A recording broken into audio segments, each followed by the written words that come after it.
丰温科技公司发生命案，董事长詹志新甲公司内面姓杨的技术长抬死了后，搁再伤害家己。警方怀疑讲，这犯案的动机是这技术长离职进前有发表一篇文章，讲家己去防霸凌。这台北市劳动局查查也发动劳检，发现讲这科技公司无设置这场暴力预防措施，也拢无记录，依法要限期改善。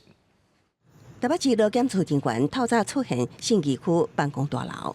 甲纷纷科技公司职员详细盘点资料，因为进前姓杨技术长方刺杀案件了后，离职批也方献光，表示遭到公开侮辱、泼垃圾水等，亲像有一场霸凌情形。台北市劳动局查查早起发起劳检。对这场不法侵害的这样的一个，应该要做成记录啊，它是没有符合这个规定哈。那依照这个法律的精神呢，这个我们后续会通知他改善，没有再改善完毕，我们会处罚3到15万。经过检查发现，纷纷科技公司确实无设置这场暴力预防措施。劳检处目前依法限1个月时间要求事业单位改善。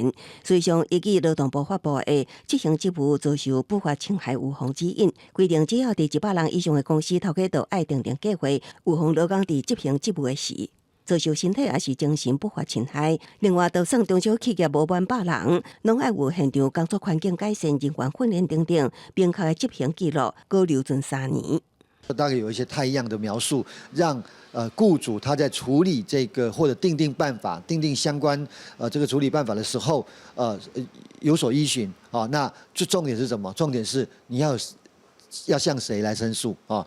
那申诉了以后，当然那个处理的程序有一些建议。另外，劳检处也强调，就算类似纷纷科技受侵害者，可能是公司各界主管，甚至是头家本身，只要是工作场合内的工作者，都受保护。根据数据，台北市这场暴力申诉案件113年，也为10月44件增加到11月102件，12月142件左右，累计达到776件。重点看的就是言语暴力未当疏忽。公司新闻采访报道。